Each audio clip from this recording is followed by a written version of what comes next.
Let's start. I'm in video with Kragen Lum, a guitar player of the band Heathen.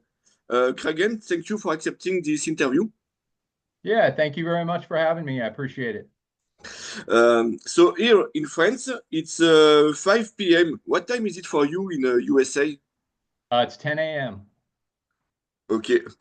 Um, so here in France, you're best known for having been the guitarist live of Exodus during many years. Now that Gary Holt is returning its Slayer, do you think playing live again with Exodus? No, I don't think so. I mean, he's back playing with his band. It was a great experience for me to play with them. And obviously, I've spent a long time playing with Lee, so we had a good time. I love the guys. I wish them well. But yeah, I think my time with them has ended. Hmm? Okay. Last time I've seen Exodus live, it was in 2022. Gary was present, but not Lee Altus. I wondered what is wasn't you to replace him.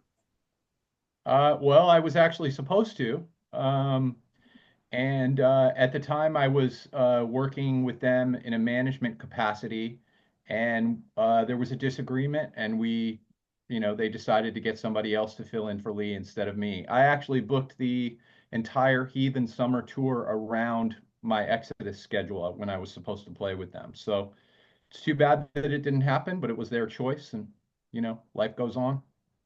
Hmm? So before, I've seen the band 3 times with you. I would like to know if you remember and if you have some anecdotes. The first time was at Luins in the 2013. Do you remember it? Yeah, that was my first tour playing with the band. They needed somebody to fill in for Gary. I think that was the first time that he had gone to play with Slayer. They had done a couple of tours with Rick filling in, and Heathen was on those tours, or at least one of them.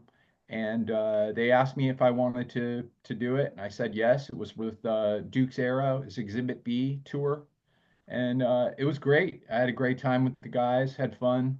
Rob's fun, so it's a good time. Hmm? And do you have an opinion about the return of Rob Dukes in the band? I mean, I know there's been some fan reaction to it, positive and negative. Um, I love Rob, so it's those guys can do whatever they want at this point. That's their band, and um, whatever makes them happy. It's hard to be in a group with other people. It's like being married to five people. So it's different and it's difficult, and personalities clash sometimes, and music clashes sometimes. So I'm happy for them if they're happy, and wish them well. Hmm? Okay. The second time I've seen you with the band was at Fridges in 2016 with Steve Souza. Do you remember it? Yeah, Yes? yeah. That was on the Blood In Blood Out tour, right? And yeah, I did probably the majority of the touring for that album because Gary was busy with Slayer. So um, you know, we were kind of a machine, I guess, with me playing there for a little while. We toured. I toured with them 8, 9 years, so it was a long time. So yeah, Okay. good time. Like, yes. And the third at the Silac Festival, 1 or 2 weeks later, Silac Festival in Yeah, France. yeah, Yeah, yep. two. Same tour. Yeah. Yes, yes. All good shows. We had a lot of good shows on that tour. Okay. So at the beginning, how did you enter in Exodus as the live guitarist? Was it through the Altus? Was it through Lee? Through Lee? Yeah. So I had been playing with Heathen and touring since 2007, and Lee and I got along really well and played well together. And when they needed somebody, he suggested me, and I did that first tour for the Exhibit B album. And then the next time they called me, it was to go to Australia with them when Gary had injured himself. So yeah, and then I was just touring with them pretty much constantly for a few years. Hmm? So to finish with Exodus, what's the song you mostly liked to play? My favorite song to play live was always Blacklist. It's a little more simple song in terms of playing, but the crowd always loves it, and it was just fun. It was fun to play because we could kind of move around more and interact with the crowd. It was a fun one for sure.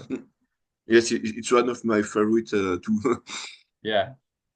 um, so your principal band is Heathen, and your actuality is this new record, Bleed the World Live, released last month. How the feedback till now?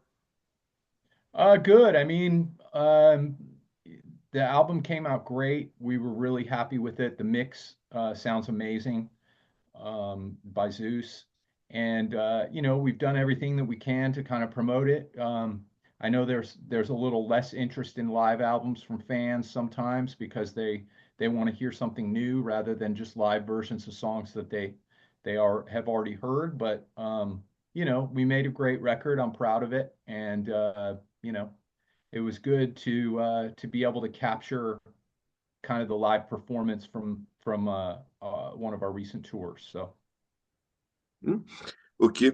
The first thing who marked me in no, is that Lee Altus is not present on this record.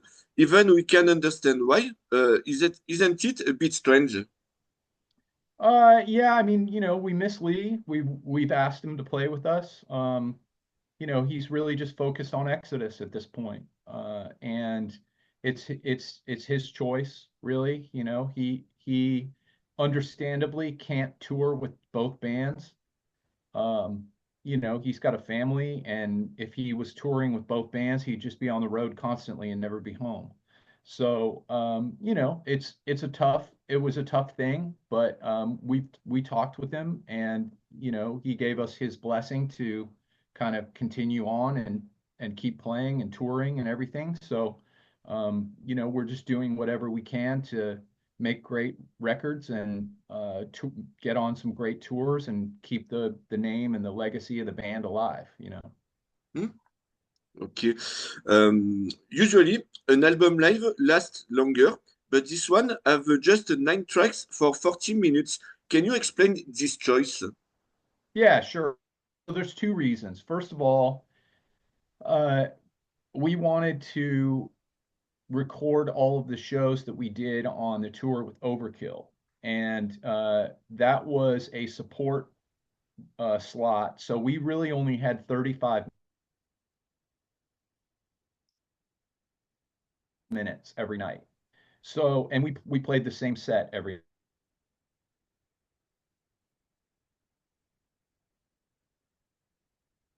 it's before our time slot was supposed to start. And then we would play our full 35 minutes. We also recorded two shows that were like co-headlining shows with Exhorter, and that's where Set Me Free was pulled from one of those shows.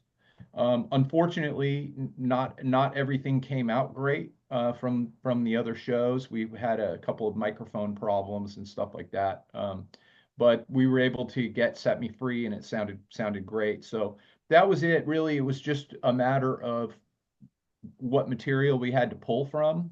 And then the other thing is, ultimately, we wanted to make something affordable and still super high quality.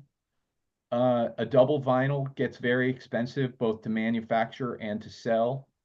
So we made the choice to fit it all on one LP. An LP holds 44 minutes of music, and so we wanted to keep it under that. And it basically worked out where everything just lined up for us to be able to do that. Um, I wish we had a couple of the other songs, from our headlining set, but we just, like I said, there were just some microphone issues and things where it just didn't work out for us. So, Hmm? Okay. Um, we find as a guest Ryan Idris on the drums. Can you explain why Jim De Maria left the band and could Ryan becoming a permanent member? well, I mean, when we set out to record Empire of the Blind, one of the things that I really wanted to focus on was putting together a lineup where all of us really got together and got along well. And I wanted my goal was to have it where there were no more lineup changes. Unfortunately, when you get out on the road, um, you get to experience people in a different way, and there were just some personality clashes and stuff that just, it just didn't work out. We love Jim, but it just didn't work out this time. So, um, we put together the best lineup that we can at the time. We wanted to keep touring for Empire of the Blind, and there was one tour where Jim couldn't do it, so we got, and it was like very short notice, so we got the drummer from Kyle's band Invicta to play with us on one tour, and then Ryan had been doing the rest of the tours for the Empire of the Blind album. So, you know, uh, it's hard to keep, like I was saying earlier about Exodus, it's hard to keep a band together when you got five guys in it, and for a band like us, where we're not making a lot of money, we all have jobs, so it's it's tougher because you've got people that have other responsibilities and can't focus all their energy on it or whatever the case may be. So, um, we do the best that we can. We're going to keep it going. Dave and Jason and I are all in, and Kyle's been great and Ryan's been great. So, you know, would like to just keep things moving forward. Hmm? Okay. Um, you told about that, but we find the Sweets cover Set Me Free, who figure on Breaking the Silence album. Saxon, then Vince Neil covered this song too. Have you heard their versions? Yeah, of course. Yeah, there's also a Vince Neil cover of the song. So I've heard them all. I think that the one of the things that we no, noticed when we went to shows is that and played shows is that a lot of fans had asked for us to play Set Me Free because that's how they discovered the band through the music video. Um, Much like Goblin's Blade, that was one of the first songs they may have heard. So we decided to start playing Set Me Free, worked on it, and it's really fun song to play. I mean, I think that it may not always be in our set, but I'm glad that we were able to play it and put it on the live record too.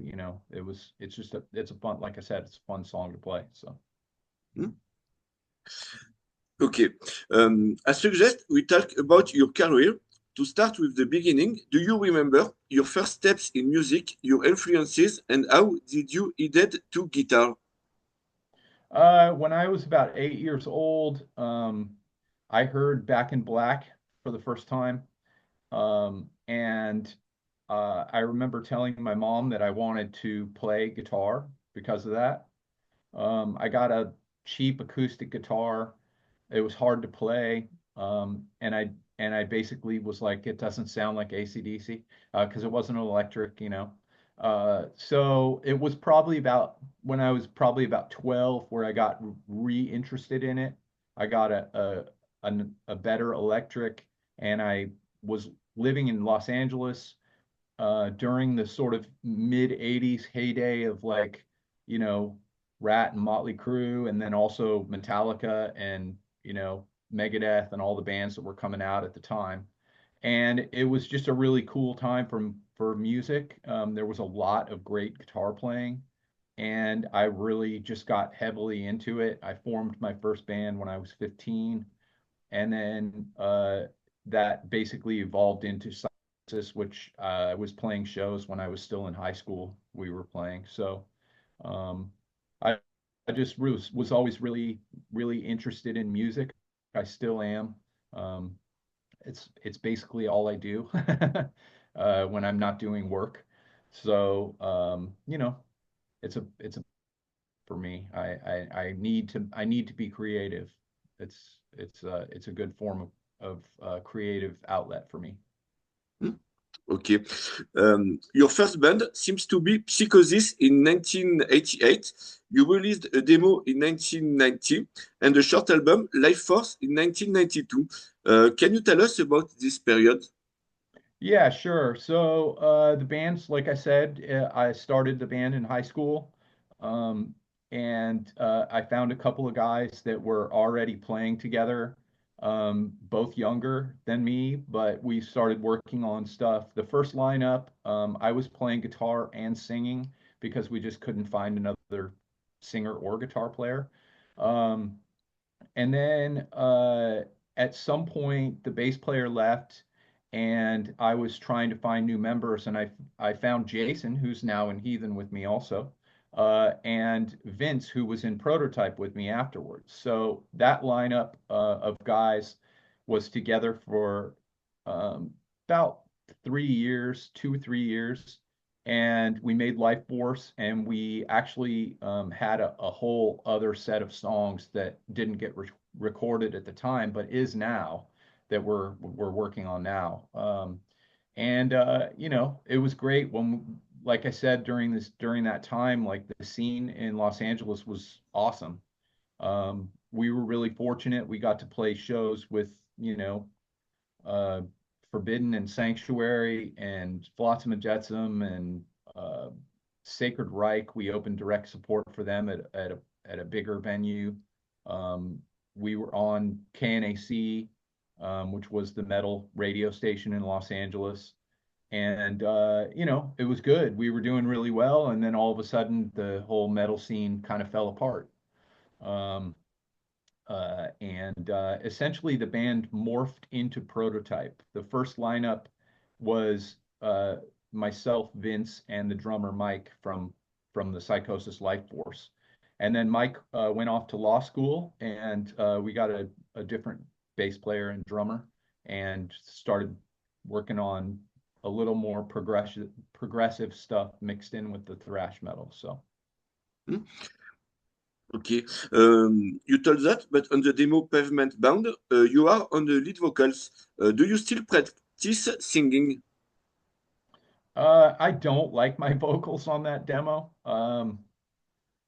I mean, it was one of those things where we were really just, we didn't have anybody else, and I wanted to go, I wanted to make music and play shows, and we made a demo, and we got shows, and we were playing regularly. And then when we were able to, you know, kind of look and finally found Vince, like it was closer to what I imagined for the vocals. So yeah, I mean, I still sing on the guitar, if that makes sense. Hmm? Okay. So you then formed a prototype in 1994. You released some demos and EP, but we have to wait to 2002 for Trinity, the first album. Can you tell us about this year's? Yeah, so it was really hard. The metal scene had obviously changed dramatically during that time. It was really hard to get any kind of traction. We made the seed demo tape in 1994, and then we actually had two kind of like underground demos that we circulated on cassette that were just recorded in our rehearsal room. We refer to them as the red tape and the gray tape, and it was like 1995 and 1997. Those are on a digital release now called the TK tapes. Um, but you know, we kept working and working. We did start recording drum tracks for an album in 1997. The album was going to be called Relativity, and it probably would have had songs from both Trinity and also from Continuum. But uh, it, we recorded the drum tracks at Steve Vai's studio. but we had some issues with them, and just it just wasn't like working for us. So we ended up abandoning the project. The lineup changed, and we were searching and searching for a record label, and we just got no interest really. I think at the time people didn't really understand our music. It was complex and unusual, I guess, compared to a lot of the stuff that was out there. Um, so we did a bunch of covers uh, between the 1997 and 2000 when we recorded. We did a lot of covers. There was a label that was paying us to record these songs. So we did a bunch of those, and meanwhile we were working on material, and we started recording Trinity in 2000, and we finished it in 2001 and shopped it around, and it actually came out in Chile in 2001, and then we got a deal in the US in 2002, and then a deal in the Europe in 2004. Um, so basically, at that time, we had two albums full of material. We had Trinity and Continuum, and all those songs were already written. And so it took a long time.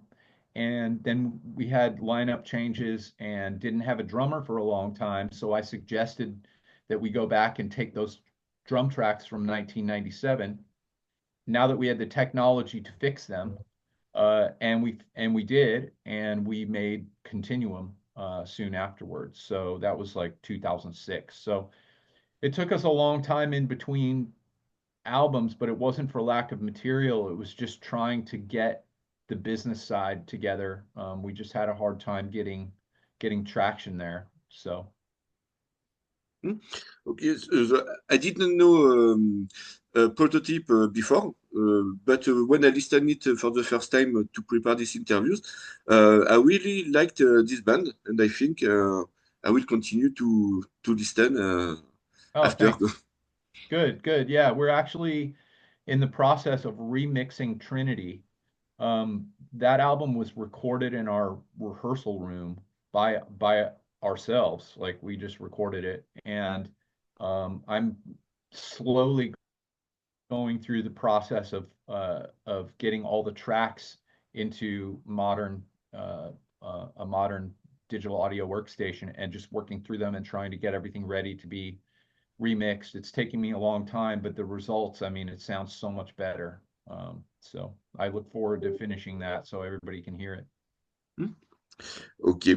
The musical style is progressive. Do you think to be closer progressive or thrash metal? I like both. I mean, I would say I'm influenced by both, but I also like classic metal and the more song oriented approach. I would say those three elements are the things that kind of are my influences in terms of like making music. I think modern thrash metal has gotten boring and stale. I think a lot of the bands just repeat themselves over and over again, and it's to me, it's like it's boring to listen to because I've kind of heard it already. I'd like to see bands take a little more of a chance and do something a little more unique, but I think the bands that do make money want to keep making money, and so they just keep doing what they think will just please their fans. So, um, you know, the new Heathen's going to probably surprise a lot of people because we aren't doing that. We're going to take some chances and do some things that we think are cool, and creative, Hmm? like the band always does. Every album's different. Hmm. Okay. After Continuum, the second album, you joined Heathen in 2007. Can you talk about your integration? Yeah, sure. So actually, it's an interesting story.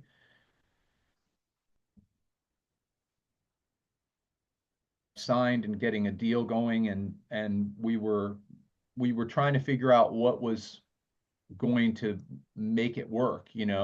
So I asked a guy that I knew at a record label, who liked the band. I said, what singer would fit with us? And he said, hey, why don't you try Dave from Heathen? Now, Heathen had just done the Thrash of the Titans show, and they had just kind of reactivated.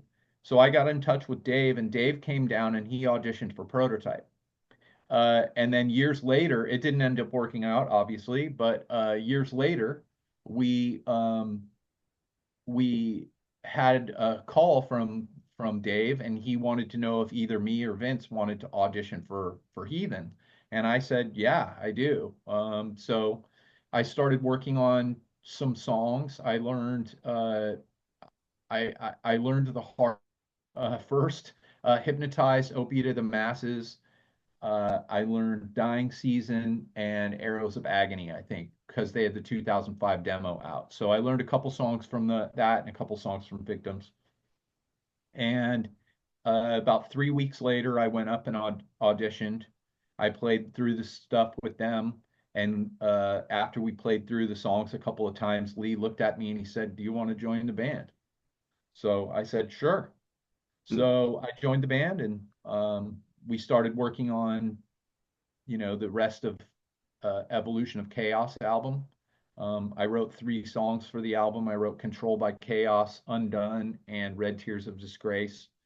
And we were working on that record for over a year, like in 2008 and on, I believe. Uh, and then it finally came out in 2009, and we in Japan in 2010 and everywhere else. And then we toured quite a bit for it, and it was great. It was it was new to me. I was a big fan of the band. I loved Victims of Deception and the 2005 demo at the time. So it was a cool opportunity for me, and I took it. Hmm. Okay. Your first album with them is The Evolution of Chaos, you told that. On it, you wrote the lyrics of Undown. Can you explain this ones? What the song is about? Undown. Yeah, Undone. That song, if I'm remembering correctly, it's about like drug and alcohol abuse. I'd have to go back and reread the lyrics because it's been a long time. But I believe that was what it was. I actually wrote some lyrics for Control by Chaos also, but it would have had a different title. But Dave wrote better lyrics, and they had a better melody and stuff. So I was really just trying to contribute however I could in the band at that time. I was stoked that they were interested in me writing some stuff, and I put together what I could in a short time. I think out of the 3 songs, "Control by Chaos" is my favorite, and I'm the most proud of that one, I think, on the record. Hmm? Okay. 2012, Prototype released Catalyst, a concept album about science fiction. Can you tell us about the story? Vince would probably be a better one to talk to about that, since he wrote the lyrics. He had a whole story in mind. Essentially, it's about the meeting of humans and aliens, and what might transpire. Um, and it's got like essentially conflict, and then at the end there's kind of like a resolution to the whole thing. So, like I said, you'd have to ask him about the story. I don't know it as well as he does. Hmm? Okay. It was a difficult album to make. Um, it was it it it was it was big in scope in terms of like how much material there was. It was very complicated. And we I think we made something cool. I think the mix probably could have been just a little bit better. It was our fault. We want asked for the guitars to be a little bit louder, and they were too loud. But other than that, I mean, it's cool. It's dark and almost in a way cold, uh, kind of compared to the previous 2 records. But I think that was also the vibe of the story. So Okay. Um, So Psychosis and Prototype both seems active, but nothing is released since 10 years. Can you tell us about the current project of this band? Yeah, sure. So, Psychosis, we had a whole bunch of material that we were working on for another release with Bruce singing, Bruce Hall from Agent Steel and Grinch Fist, and you know, we essentially things just kind of fell apart, and we didn't continue working on anything. We did get the Life Force lineup back together, and we had 7 songs, 6 songs. I'm sorry, 6 songs that we already have drum tracks recorded for and guitar tracks for probably half of them. We're slowly working on that. These are songs that we used to play live in 1992 and 1993 that never got properly recorded, and we wanted to record them with the lineup that played them. So our drummer, who's a lawyer, relearned how to play drums and recorded the songs, and I really am looking forward to finishing it. That band was Bay Area thrash, but a kind of a unique take on it. So I look forward to finishing that. As far as prototype goes, we do have new material. Um, we have like, I think it was like 3 songs, and progress is very slow. I mean, Vince is busy with family and work and stuff like that, and I'm busy with Heathen. So we haven't had a lot of time to devote to it. Um, we've been kind of focusing our energy whenever we do have time on trying to remix Trinity and get that project finished. I hope that we can record some of the other prototype stuff, the newer stuff. Um,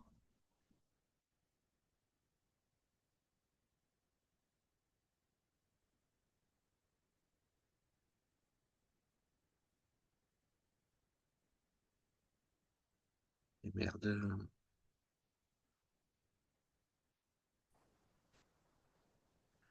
there we go. We're back. Yeah, yes, I had a little bug. Um, okay, you hear me? You see me? All right. Yeah, okay. Um, I Okay. suggest we make a little cut. We arrived at the end of this first session, 5 Okay, minutes, sure. and I send you a new link. Okay. Sounds Okay, good.